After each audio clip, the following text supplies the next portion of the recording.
This Lent, we're exploring who killed Jesus. Many people are convinced that they know the answer. But we've gathered 16 suspects as we retrace the events of Holy Week in the special 6-week podcast. With your help, we'll discover who really killed Jesus. This podcast is a production of progressivechristianity.org and University Christian Church, San Diego. I'm Caleb Lines. And I'm Marshela Salgado. This is Who Killed Jesus? A True Crime Podcast, Episode 2, Holy Monday. Welcome to the Who Killed Jesus True Crime Podcast, Episode 2, Holy Monday, where we are walking through the events of Holy Week, trying to decide who exactly killed Jesus. So last week we talked about Palm Sunday, and we walked through the events of that day as we saw on one side of town Pontius Pilate coming in with this great display of Roman force, and on the other side of town we saw Jesus coming in with his crew of peasants waving their palm branches in an anti-imperial planned demonstration. I think one thing that's important to note about Palm Sunday is that it's very much about empire and Jesus' anti-imperialism. And it's also something that didn't just happen one time, but happens all the time, that every day is Palm Sunday, that each day we get to make a choice about whether we join the parades of power and imperialism, the Roman parade, or whether we join the Jesus March, the parade of anti-imperialism, of peace through justice. So I think without this understanding, we can't really properly understand why Holy Week began the way that it began. So that's what we talked a little bit about last time. And Marshela, we also developed the list of suspects. Yes. Well, we asked the internet. Mm-hmm. Yes, as one does. Well, we asked people on social media who they thought some of the suspects might be, and we did get quite a good list.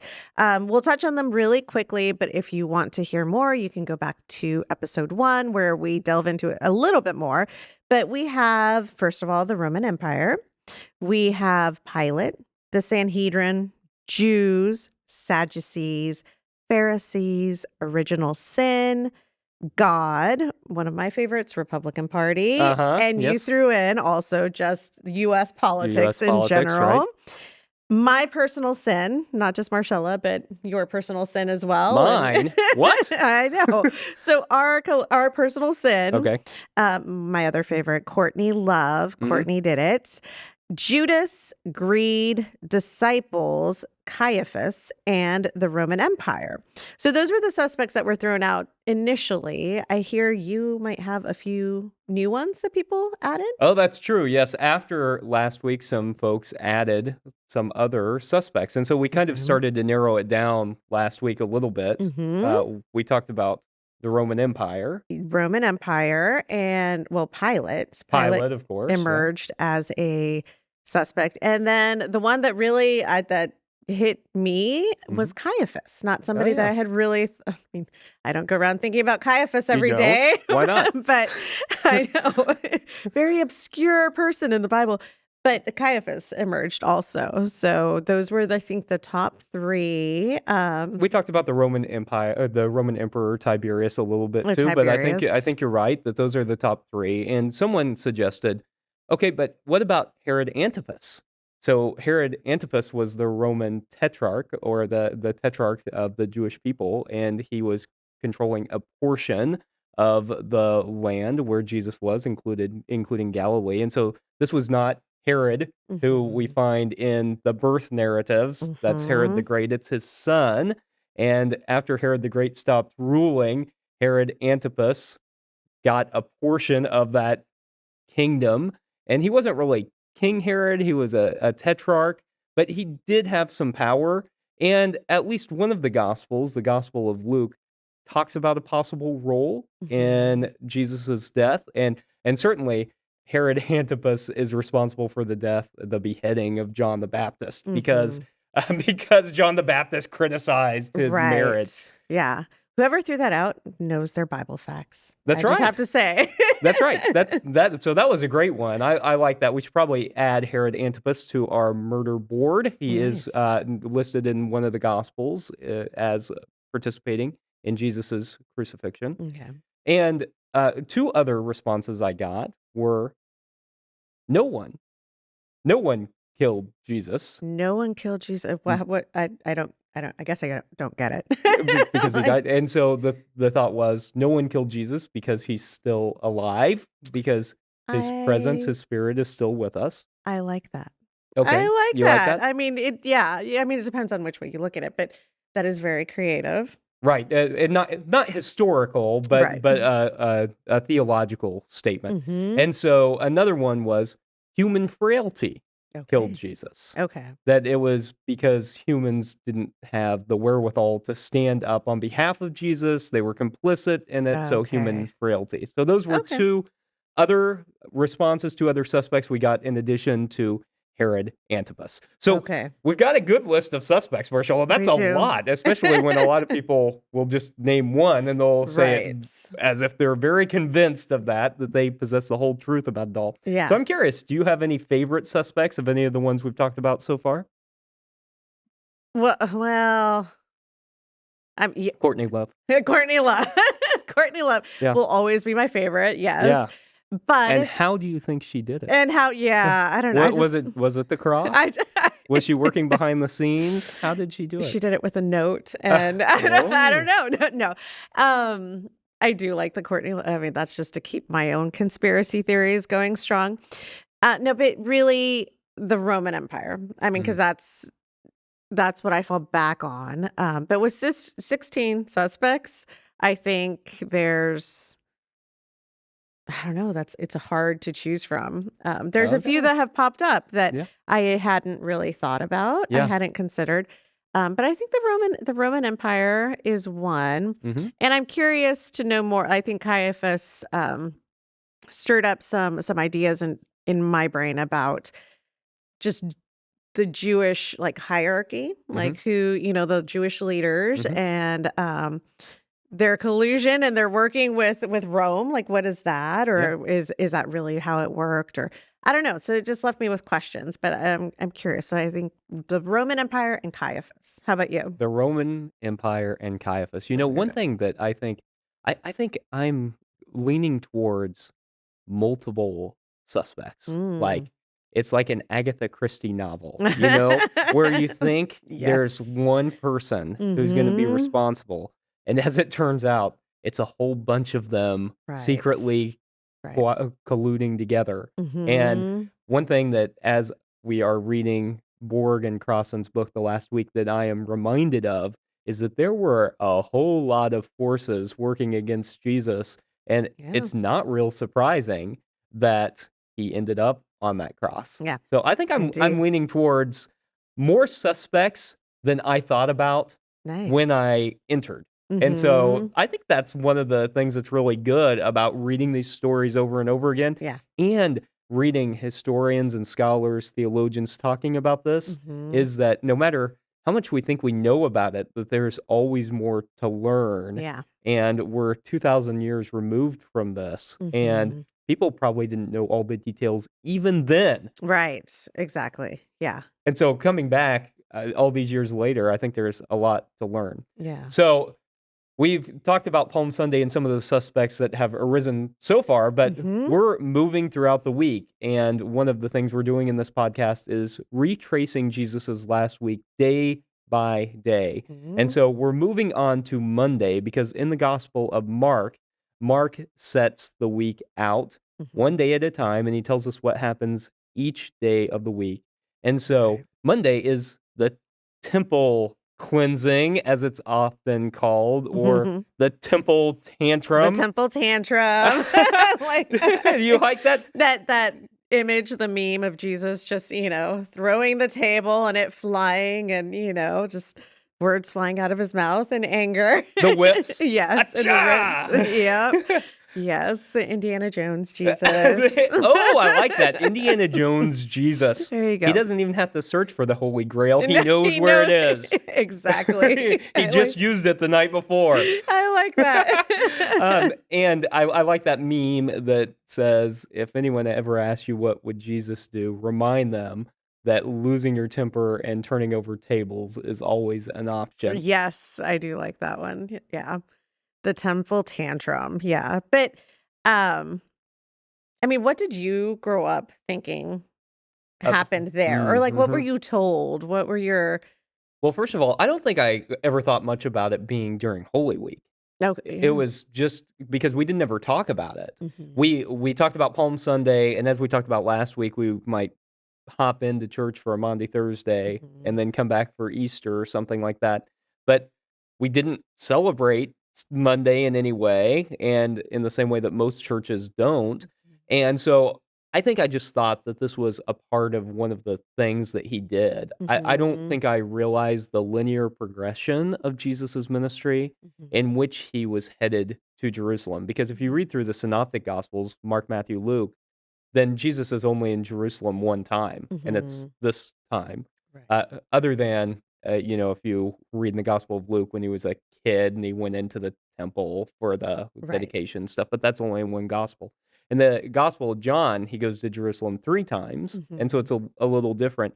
But I don't think I really realized that it was a part of what was going on in Holy Week. So I didn't Yeah. realize it was a part of the conversation at all, and I'm like, "Oh, they just made Jesus really mad." Jesus really Right. lost at that time. Right. Right.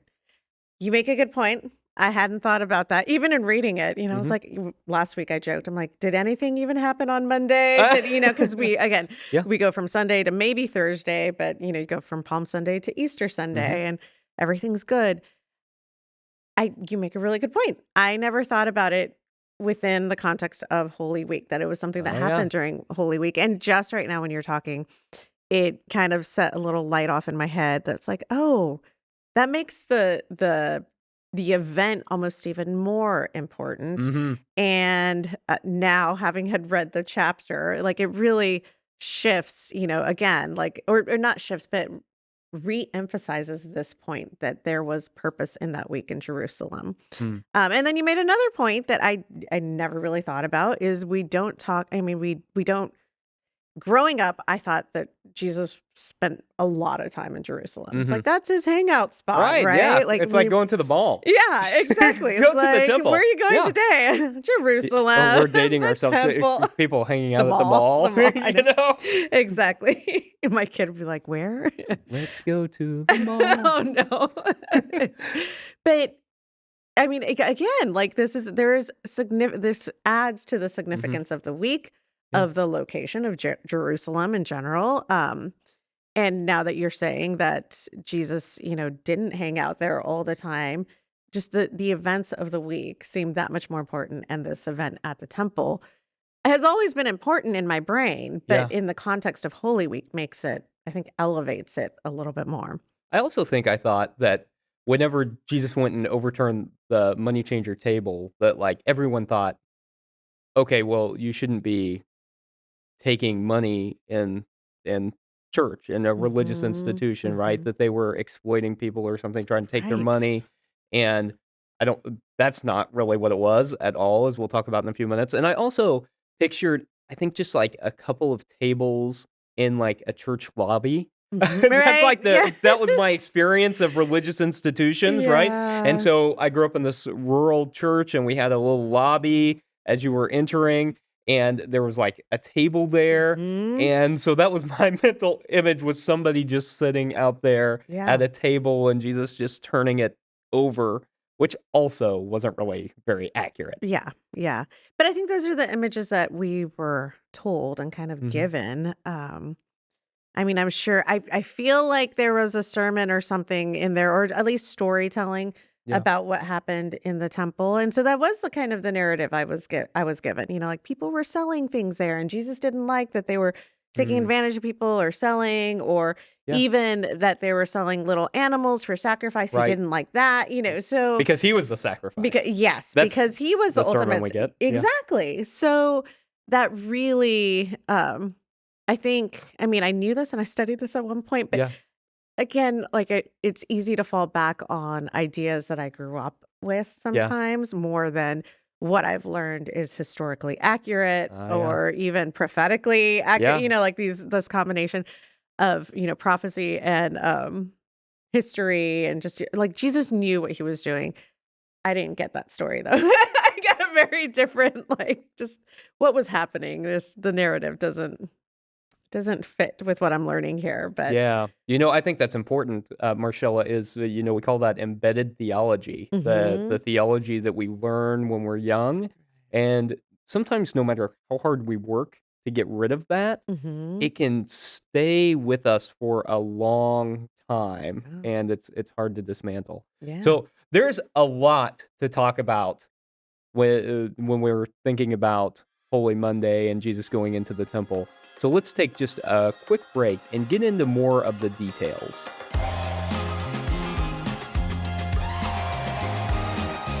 Who Killed Jesus? A true crime podcast is a special 6-week exploration of who really killed Jesus and why. This podcast is brought to you by ProgressiveChristianity.org, celebrating 30 years of reclaiming Jesus' original message of justice, peace, and liberation while proclaiming an intellectually honest Christianity.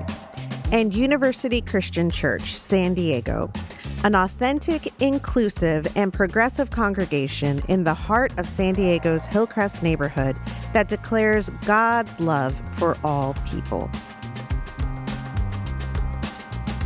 Welcome back to Who Killed Jesus, a True Crime podcast, where we're exploring who might have really killed Jesus, and we're talking about the temple incident on Holy Monday. So it's often described as a temple tantrum, but Borg and Crossan say that it should probably more likely be described as an indictment of the temple because of what is happening in the Yes, temple. Do you like that phrase, I the temple do. indictment? Yes, and it because it changes. Again, it just changes the story. It changes Uh, um the intention of the mhm. moment. It wasn't just Jesus walking in and I'm angry that you're doing, all those things that Losing are it made. without any prepreparation, he just sees it and he loses Yes. his temper. Yeah. Yeah. But early on in the chapter, when they talk about Palm Sunday, and Mhm. then maybe it's later in the chapter. I don't remember at what point. I think it was maybe later in the, no, whenever. They talk about this being, like these two events can be seen as one big event. So Mhm. Palm Sunday and what happens in the temple, or it can be seen as two different events, but with the same intent, the Mhm. same purpose. So it really does change it for me. But I do have to say, Caleb, Yeah.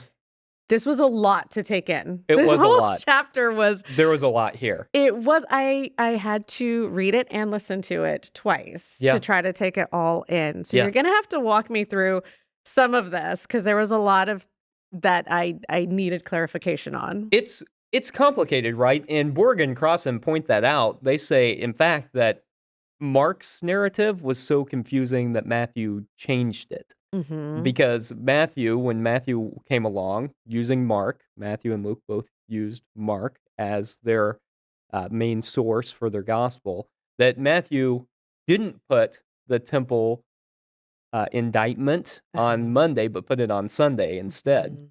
So I think one thing that's important to realize is exactly what you just said, that Palm Sunday was a planned anti-imperial political demonstration. And the temple indictment was Mhm. not just Jesus going in and losing his temper because he was mad in the moment, but it was also a planned protest, but this time against the temple leaders.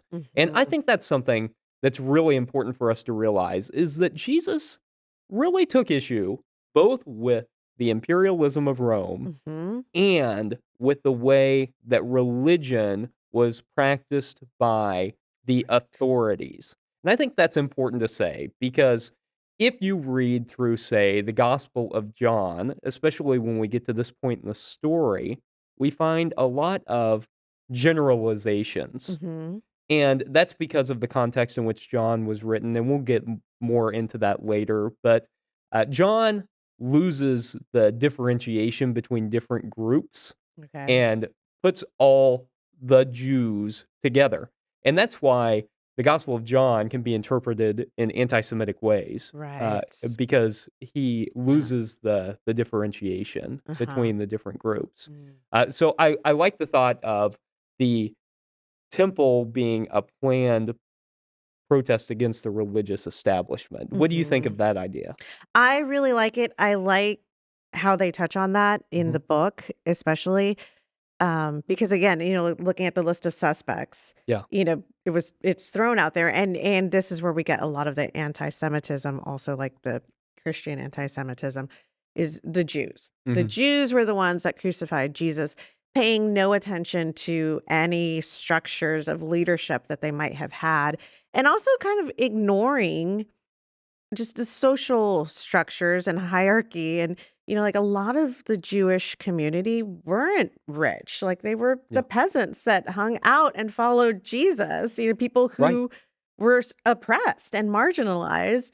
um but that doesn't mean that they had, like they followed rules because they were told to follow rules, right? But Yep. who was making up these rules, who was making sure that they didn't revolt and that they were always falling in line with the Roman Empire, Mm. Mhm. the Jewish leaders. So Yeah. they explain some of that in the book, and I Yes. I like that a lot because again, that changes things. In It's not the Jews as one big group, but then we're Right. looking at Jesus had took issue not with his faith and not with Yeah. his tradition, but with how people were abusing it, and those people being the leaders, the Jewish leaders. That's a really important distinction, especially when we remember that Jesus was Jewish. Right. From the day he was born till the day he died, he was Jewish. He never thought that he was starting a new religion, and Mhm. likely his followers didn't think that either because they were also Jewish, the ones who followed him the closest. So, one of the points that goes along with what you were speaking about is that there was this rigid notion of purity in the Mhm. ancient world. And Borg and Crossan don't talk about it a lot in the last week, but I think it's really important, and they talk about it in other writings, and that's that there was this rigid system of purity. Mhm. And if you came into contact with certain groups of people, you yourself became ritually impure. And it meant that you could not practice your religion. You couldn't go into the temple. And so if you came Right. into contact with people who had skin diseases, the Bible Mhm. calls it leprosy, but it's not Hansen's disease in the way that Mhm. we think about it today. It was just any number of skin conditions. Came into contact with a woman who was menstruating. Right. If you came into contact with people who were poor, they were Yes. considered ritually Mm. unclean, and so that made you unclean, and Mm. if you didn't make sure that you were trying to, make yourself pure again, you would become chronically impure. Oh, So wow. so you had to go through this very elaborate ritual. There were these ritual baths called mikvahs that Mhm. you would go in and bathe in and become physically and spiritually pure. Sound a lot like baptism, right? Right. Except so that's one of the things that John the Baptist was talking about. Right. And so, you would go through this mikvah, and then you could go and you could practice your religion. Question. Yes. Was this just for men or was it men and It was women? men and women. So, Okay. women, after they had had their period, would have to go through and get Right. ritually purified. Okay. But if men came into contact with those women while they Mhm. were menstruating, they became ritually impure. And Okay. so there was this whole notion that you would try and stay separate during that time for that reason. It's the same reason that you find people described in the Bible who are sick or who have a skin condition being Mhm. outcast from their community. It was because if you came into contact with them, you couldn't practice your religion. And Right. so I think this is one of the things that's going on both with the temple indictment Mhm. and with this weird thing that happens with the fig tree. Okay. Yes, the fig tree. The fig tree. Can you Yes. explain that a little bit? Because again, Mhm. this is temper tantrum Jesus. Uh-huh. I I like hate you, fig tree. you just and well, in the book they even mention like this all of this took place during March, April, during a time, what we now consider March, April. Um when the fig wouldn't have been producing fruit anyway. And he knew that. Yeah. Everybody around him knew that. And yet he expected the tree to produce fruit.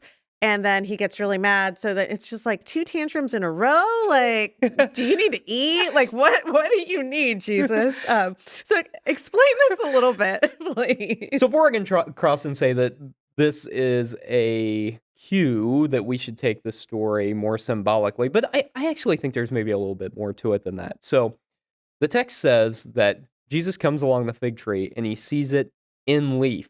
Right? So from a distance, he sees it and it looks like it is producing fruit. Okay. But then he goes up to it and it isn't actually producing fruit. And so he condemns it, right? And the weird thing, you'll never produce fruit again. He's so mean. It's so mean, Jesus. So the fig tree isn't actually a fig tree. The fig tree is a religious establishment, right? Where it looks like it is producing fruit. It has all the exterior signs that it is producing fruit, but it's not. And so that's the indictment of the purity system that Jesus is giving. It has all the external signs that it is going to help you connect to God, has all the external signs of religiosity, and yet it's inauthentic. And yet it doesn't actually help people to connect with God. And so he talks over and over again about like the people who just stand up praying, who make a big show of their faith and yet don't actually have their faith. That's the indictment of the purity system that he's giving. And I don't know, Marshela, I bet if we put our minds to it, we might be able to draw some parallels between that and maybe the U.S. politics version of events today and on our murder board? Yeah, I think so. I think it sounds vaguely familiar. Churches claiming a lot of stuff, but producing fruit, but not really producing fruit, and false religiosity. Yeah. I think so. I think that would be. I mean, again, well, first of all, I'm a little bit surprised. I'm like, are you saying this is simply symbolism? Are you saying this maybe didn't happen? It's a story that Mark wrote, because again, growing up, I was led to believe, once again, I need to clarify, not by my family, but by the church I went to, that all of these stories, like this is what happened. These are these aren't stories. These are like actual like historical documents of Jesus's life. But in reading the book and in talking to you and just, like obviously in my studies, but especially going back to the books, like these are symbols, these are stories. Yes, and I would maybe draw a distinction here. I would say that all the stuff about the fig tree is symbolism. I think that there very likely was a temple demonstration. I don't think that it was likely to the degree that we often think about, but I think that there was at least a minor disturbance at the temple, some kind of a protest. It might have gone mostly unnoticed in the same way that the Palm Sunday parade went mostly unnoticed, because it was taking place in this place called the courtyard, the court of Gentiles. And it was this 24-acre outer court. So even if Jesus had all of his disciples involved, there wasn't really a way to shut that down. Right. I did like that very much. And Borg and Crossan do mention like the Vietnam War, when some of the protesters would go in and, throw blood on draft papers or draft letters or but those symbolic acts, and people, as we're engaging in activism, a big question that sometimes I received like in my 20s when I was a lot more active too was like, what's the point of that? Why, like, you're not going to stop anything from happening. And the point is it's symbolic. Like we know that this isn't but maybe we'll get somebody's attention. And we're making a statement. We're making a statement against, the systems of power. And the fact that that's what he was doing, like he didn't shut the whole temple down. It's not like all of a sudden every single table was overturned and we can't do business today. Like we're closing the temple down. Thank you, Jesus. It really was more of a, for him, it was something that was important. And he was making a point, right? For the people who did notice. I liked that. I liked hearing that. And I liked activist Jesus, I like that. That's much better than temper tantrum Jesus, activist Jesus. Yeah, I like that. And so they come out of the temple and then they see the fig tree has died. And that is also symbolic, right? There probably wasn't this fig tree, but it's the author giving us narrative about this, Mhm. interpretation of this, that Jesus had then cast judgment on the temple authorities. Mm, And so a couple of right. groups from our suspect list to lift up at this point, I think, are both the Pharisees, who really became strict about purity laws, Mhm. and the Sadducees, who were priests closely associated with the temple. Mhm. And so I think both of these people have a role in the things that we were just talking about. But there's another element that Borg and Crossan spend most of their chapter talking about, which is not just this purity system, because they don't go into that in the same detail that we just did, but Mhm. they talk about the collusion of the Right. temple leaders, in this case, Sadducees and high priest Mhm. Caiaphas, right, with the Roman Empire. And they talk about Jesus's phrase, a den of robbers. I loved that. Mhm. I love so growing up again, this Yeah. my understanding of a den of robbers was you're sitting here in the temple, you're stealing money from these good people who just Mhm. want to, have do practice their religion, practice sacrifice, practice whatever, and you're selling things, like you're stealing from it. That's not what most likely was meant in a den of robbers. Yeah. So the way that they explain what a den Mhm. of robbers is, I loved it. Can you explain it? Because you explain so much better So than it's I from do. Jeremiah, and there's a phrase also from Isaiah, and Morgan Crossan point out to the fact that probably it's more likely that the quote from Jeremiah, "Den of robbers" piece is more likely historical. And so the Mhm. den is a place where you go to hide away. And so Yeah. you've got these colluders with Rome who are oppressing their people, who are stealing their money, Mhm. right? Who are actively oppressing the people, who are hiding away in the temple, like a Mhm. den, like foxes in the den. Mhm. And in that case, Jesus is saying that people are using their religiosity to disguise what they're doing as they hide away. And Right. I think ultimately, when we get right down to it, that's what Holy Monday is about. It's Mm. about condemning false religiosity. Right. It's an indictment of the religious leaders. Again, Mhm. not Jews in general, the religious leaders of his day who were imposing purity system, who were hurting the people that they were supposed to be standing up for.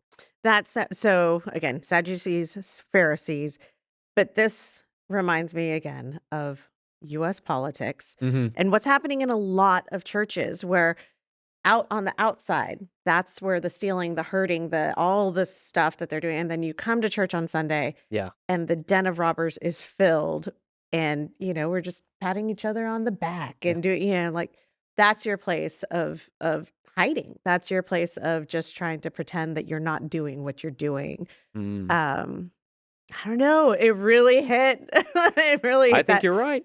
it hit. Yeah. The religious right in particular, right? That Mhm. they're gonna control women's bodies, that they're not going to welcome the stranger, that they're going to condemn, people who are at the border or people who are crossing the border because they have no choice, that they're going to condemn LGBTQIA+ people, that they are Mhm. not going to care for those who are the most in need, even though these are commands that are given over and over again in the Bible, that we're supposed to love our neighbor, that we're supposed to take care of the vulnerable, and yet they hide behind this religiosity. They Right. come to church where they can sing nice hymns with nice people and Yeah. only do that on Sunday morning and then lead the rest of their lives as if Yeah. they're not Jesus followers, Yeah. because they're not. Yeah. And Yeah. so I think that Holy Monday is all about condemning exactly that. Wow, that was powerful. That is powerful, especially looking at it as day by day during Holy Week, but to know that once again, Jesus did it with intention. There was intention behind his act in the temple, and it's a very powerful statement. It's a very powerful statement, and it's so much more powerful than just thinking like, "Yeah, Jesus got angry. I can get angry too when things aren't right or when people are doing wrong." It was far more than that. Jesus, I mean, was calling his followers and himself to stand up to Yes. systems of oppression, which that right there, that purity system not only sounds oppressive, Yeah. but it's, to stand before somebody and God Mhm. with all these things that were most likely very difficult for peasants to live up to. Yeah. Like, how do you, as somebody who's sick, you're not allowed to be with other people. I mean, like, all these standards are just really rough. So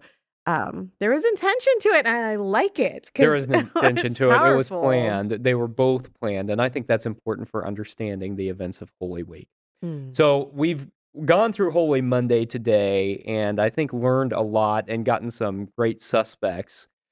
Next week, we'll go through both Tuesday and Wednesday, the most forgotten about days, Marshella, and Nothing Holy Week. happened. You can't convince me that anything happened.